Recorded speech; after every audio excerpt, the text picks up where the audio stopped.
बिस्मिल्लाहिर्रहमानिर्रहीम। अस्सलाम वालेकुम।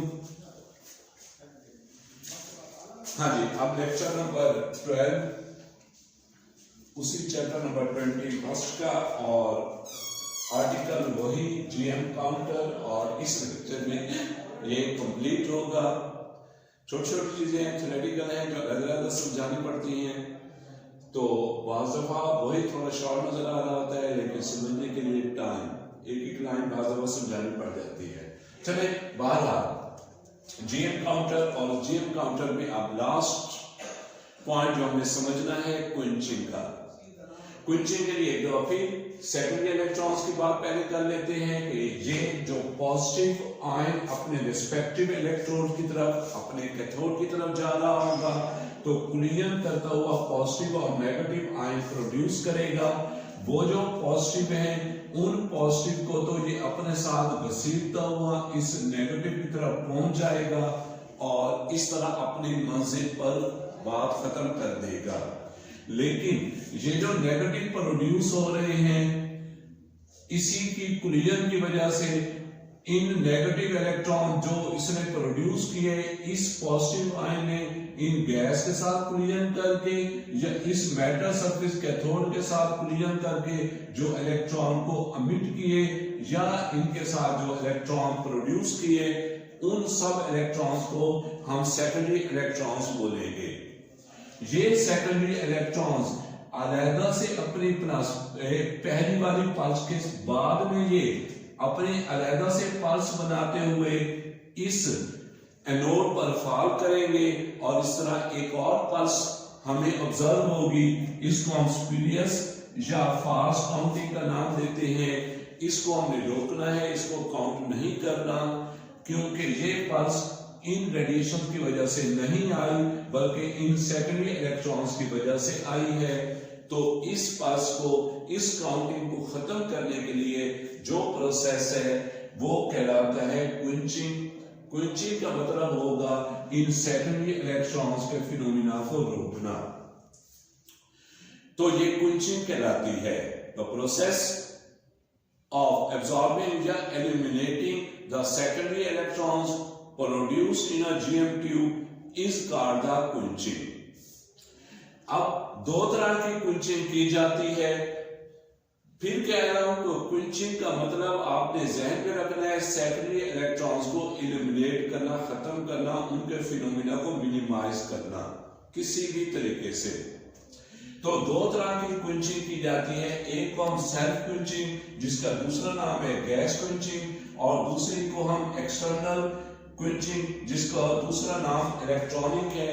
तो ये दो तरह की क्विंचिंग इकट्ठी एक ही जीएम ट्यूब में अप्लाई कर दी जाती है ताकि बेहतर से बेहतर रिजल्ट मिले। ये आसान, पहले इसी को देख लें, फिर दूसरी पर आते हैं एक्सटर्नल या इलेक्ट्रॉनिक क्विंचिंग। हाँ जी, हमने क्या पढ़ा था कि ये जो रेडिएशन की वजह से ये जो आयन प्रोड्यूस हुआ था, इसमें नेगेटिव अपने रिस्पेक्टिव इलेक्ट्रोड की तरफ मूव करेगा और कितने टाइम में 10⁻⁻6 सेकेंड, माइक्रो सेकेंड में ये अपने रिस्पेक्टिव इलेक्ट्रोड एनोड तक पहुंच जाएगा। ये इधर तक पहुंच गया और इस तरह एक्सटर्नल सर्किट में, ये एक्सटर्नल सर्किट जहां पर हमें स्केलर यानी काउंटर लगाया हुआ है, पल्स मेजर हो जाएगी विद इन 10⁻⁻6 सेकेंड में। अब करते क्या है, कंप्यूटर ये कनेक्टेड होता है। जैसे ये पल्स मेजर हुई और एक बार फिर कितने टाइम में 10⁻⁻6 सेकेंड में कंप्यूटर उसी वक्त इनके जो टर्मिनल्स हैं वो रिवर्स कर देता है। टर्मिनल्स क्या हो गए, रिवर्स हो गए। इधर जो पहले दरमियान वाली स्ट्रिप थी जिस पर पॉजिटिव था, अब ये नेगेटिव यानी कैथोड बन गई। ऊपर वाली ये जो नेगेटिव यानी कैथोड थी, अब ये एनोड आ गई। चार्जेस इन पर रिवर्स हो गए। तो स्ट्रिप पर तो ये चार्जेस आ चुके हैं, इसने पल्स मेजर हो गई है, इसका तो काम खत्म हो चुका है। लेकिन ये पॉजिटिव अभी अपने मंजिल की तरफ जा रहा है। इसने कुछ रास्ता, कुछ वेलोसिटी अटेन कर ली थी इतने टाइम इंटरवल में 10⁻⁻6 सेकेंड में। तो जब इसने 10⁻⁻6 सेकेंड में कुछ अपनी वेलोसिटी अटेन कर चुका है, तो अब यहां पर चार्ज कौन सा आ गया है, पॉजिटिव आ गया है। इस पॉजिटिव की वजह से ये पॉजिटिव, अब इस पॉजिटिव को ख्याल रहे मैं ये वाला बना रहा हूं, ये वाला पॉजिटिव यहां पर अपने कुछ फासला तय करके इस 10⁻⁻6 सेकंड में यहां पर पहुंच चुका है और कुछ वेलोसिटी, कुछ काइनेटिक एनर्जी अटेन कर चुका है, कुछ मोमेंटम इसने अटेन कर लिया। तो अब ये पॉजिटिव, इस पॉजिटिव को कि अब कंप्यूटर ने इनके जो टर्मिनल्स है वो रिवर्स कर दिए हैं, जिसकी वजह से अब यहां पर पॉजिटिव चार्ज, तो ये पॉजिटिव इस पॉजिटिव को रिपेल करेगा। इस रिपल्शन की वजह से अब इसकी वेलोसिटी कम होती चली जाएगी। वेलोसिटी कम होने का मतलब ये हुआ कि काइनेटिक एनर्जी भी कम और मोमेंटम भी कम होता चला जाएगा।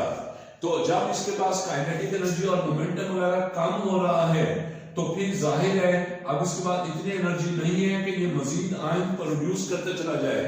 तो इसलिए अगर ये पॉजिटिव यहां तक पहुंच भी जाएगा मैटर सरफेस तक, वैसे तो इसका पहुंचना मुश्किल, लेकिन अगर यहां तक पहुंच भी जाएगा तो इतनी इसके पास एनर्जी नहीं होगी कि सेकेंडरी इलेक्ट्रॉन्स प्रोड्यूस कर सके, मजीद आयनाइजेशन या मैटर सरफेस के साथ कोलिजन करके आयंस को एमिट करा सके। तो इस तरह सेकेंडरी इलेक्ट्रॉन बहुत कम, तकरीबन ना होने के बराबर प्रोड्यूस होंगे, और जब सेकेंडरी इलेक्ट्रॉन बहुत कम प्रोड्यूस होंगे तो ये जो दूसरी काउंटिंग थी इसका भी चांस मिनिमाइज हो गया, और इस फिनोमिना को हम नाम देते हैं एक्सटर्नल क्विंचिंग या इलेक्ट्रॉनिक क्विंचिंग कहते हैं।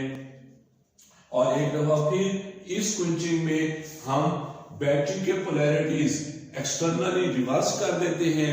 रिवर्स करते हुए ये अब जो पहले कैथोड था अब एनोड बन गया, इसने रिपल्शन शुरू कर दी, और इस रिपल्शन की वजह से पॉजिटिव आयन के पास एनर्जी कम होती चली जाएगी और मजीद आयन ये प्रोड्यूस नहीं करेगा। तो ये पहली जो आपको बताई क्विंचिंग, जिसे नाम दिया था एक्सटर्नल या इलेक्ट्रॉनिक क्विंचिंग। अब साथ मैंने कहा ना दोनों क्विंचिंग इकट्ठी अप्लाई हो रही होती है बेहतर से बेहतर रिजल्ट अटेन करने के लिए। अब साथ ही सेल्फ और गैस क्विंचिंग भी उसको देख लें। उसमें करते ऐसे हैं जैसे यहां पर आपको इंडिकेट किया हुआ है कि मैंने ये जो डॉट्स बनाए हुए हैं जिनके गैस के एटम्स कहा था, गैस को इंडिकेट करने के लिए ये दो कलर के बनाए हुए हैं, रेड के भी और ब्लू के भी। ये क्यों दो के बनाए हुए हैं, अब उसी की बात करते हुए एक्चुअली इसमें दो टाइप्स की गैसेस हमने फिल करते हैं। एक वो रेड वाली जो एक्चुअल थी जिसमें हमने आयंस प्रोड्यूस किए, दूसरी वाली जिसे हम ये जो ब्लू से इंडिकेट किए हुए हैं ये इसको नाम है क्विंचिंग गैस का। ये जो दूसरी गैस हमने इसमें फिल की साथ ही इसको हम नाम दे रहे हैं क्विंचिंग गैस। बुक वाले ने भी इनका जिक्र किया हुआ है, ब्रोमीन और आयोडीन। ये एक मिनट में चेक कर लूं कि इन्होंने कौन सी गैस लिखी हुई है। फिगर में तो इन्होंने ऑर्गेन गैस का जिक्र किया है, लेकिन इसमें फिर थ्योरी में उन्होंने लिखा है नियॉन या ब्रोमीन फिल ट्यूब। तो बहरहाल कोई भी गैस इसमें फिल कर सकते हैं। दो गैसेस होंगी, दूसरी को हम क्विंचिंग गैस कह रहे हैं। अब क्विंचिंग गैस कौन सी हो, सिर्फ और सिर्फ उसमें एक चीज का ख्याल करना है कि जो भी दूसरी जिसे as a quenching gas use कर रहे हैं उसका आयनाइजिंग पोटेंशियल एक्चुअल गैस के मुकाबले में स्लाइटली कम हो। दोबारा सुन लें, क्विंचिंग गैस पर क्या शर्त लगा रहे हैं, मेन गैस कोई भी, इसमें कोई भी गैस फिल करते हुए क्विंचिंग गैस पर हम शर्त लगा रहे हैं कि क्विंचिंग गैस ऐसी हो जिसका आयनाइजिंग पोटेंशियल एक्चुअल के मुकाबले में, एक्चुअल गैस के मुकाबले में स्लाइटली कम हो। कम होने का मतलब यह हुआ कि थोड़ी पोटेंशियल पर भी पहले वाली के मुकाबले में थोड़ी कम पोटेंशियल पर भी उस गैस के जो एटम्स हैं वो आयंस में तब्दील हो जाएंगे, आयनाइज हो जाएंगे, यानी जल्दी आयनाइजेशन उनमें हो जाएगी क्विंचिंग गैस में। अब फिनोमिना क्या होगा वो दोबारा से हम बात करते हैं कि इस ट्यूब में हमने दो गैस फिल की, एक मेन गैस जिसमें आयनाइजेशन प्रोड्यूस करनी है, दूसरी क्विंचिंग गैस जिसने पॉजिटिव आयन की वजह से सेकेंडरी इलेक्ट्रॉन्स को कंज्यूम करना है, खाना है, हजम कर देना है, उसको क्विंचिंग गैस। और वो जो क्विंचिंग गैस होगी उसका आयनाइजिंग पोटेंशियल एक्चुअल के मुकाबले में स्लाइटली कम होगा।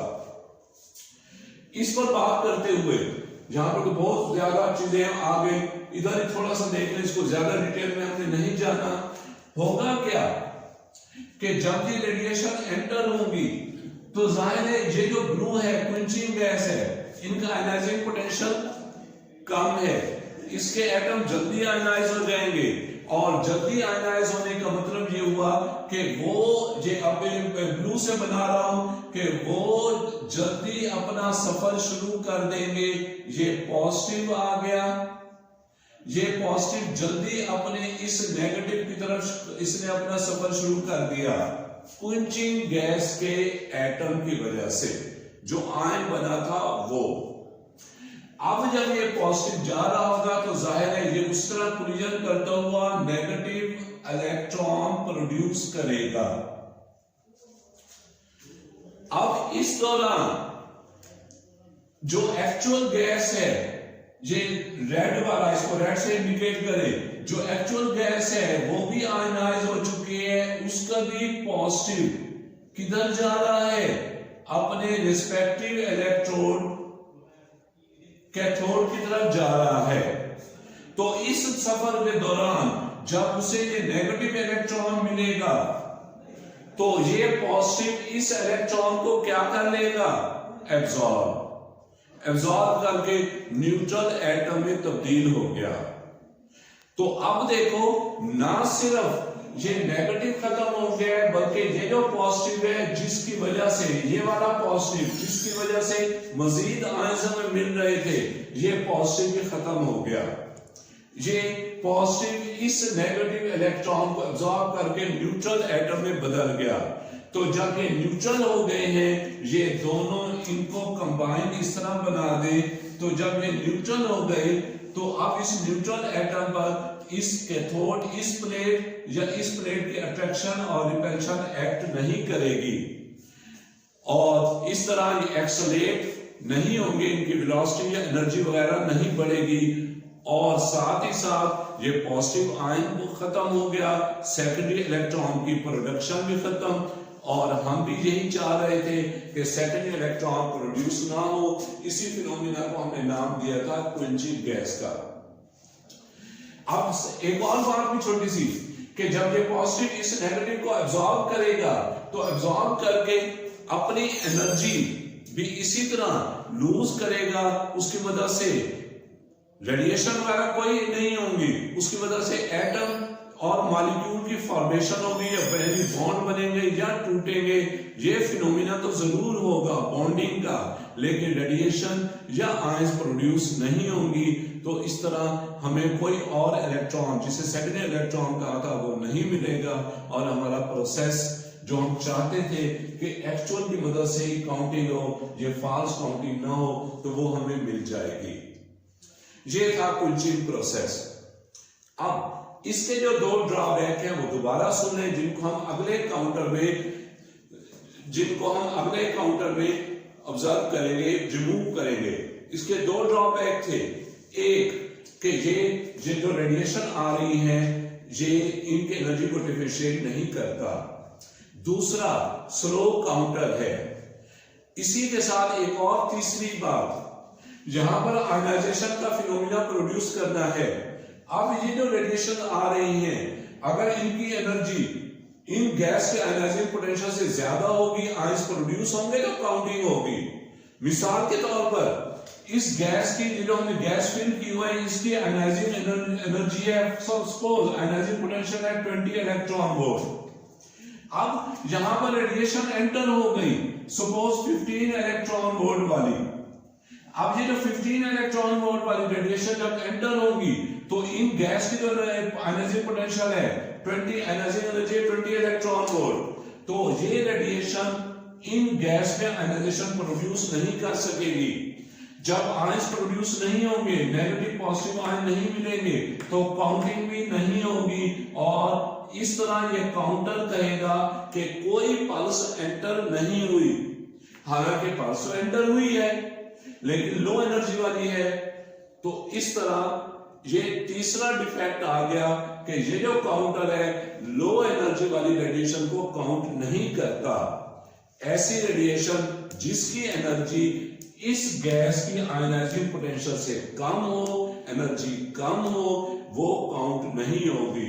तो फिर लो एनर्जी रेडिएशन को कैसे काउंट करें, उसी के लिए फिर नेक्स्ट आखिरी काउंटर हम पढ़ेंगे जिसको हम नाम देते हैं सॉलिड स्टेट डिटेक्टर। वो इंशाल्लाह फिर नेक्स्ट लेक्चर में लास्ट डिटेक्टर इसके जॉब है, इसमें हम रिमूव करेंगे। अल्लाह हाफिज।